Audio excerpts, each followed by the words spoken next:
بسم الله الرحمن الرحیم. السلام علیکم ورحمت الله وبرکاتو. دا یو کور اساس د خر سفر راغلی دی ملګرو.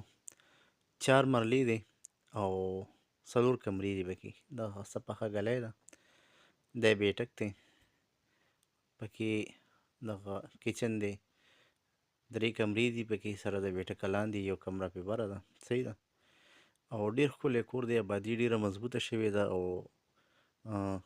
ښکلی هم دی. ښه ټایل ماربل پکې لګېدلي دي. دغه کمره وګوره. په دې کې ښایسته ښکلې الماری ده. صحیح ده، ښکاري درته.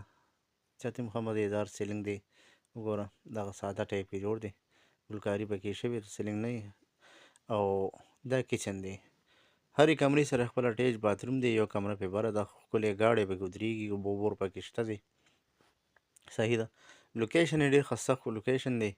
خزانه شوګر میل ته مخامخ چې کوم دغه لاره تللې ده همدلته کې دی. بازار ته نږدې دغه کور دی. 4 مرلې دی، 4 کمرې دي پکې او ریټ هم ډېر مناسب دی. د دې کور ډیمانډ 75 لاک روپۍ دی. 75 لاک په موقع باندې دې کې هم خبره کېږي. که څوک هم خواهش کوئ نو ما سره زما په نمبر باندې رابطه کولی شئ.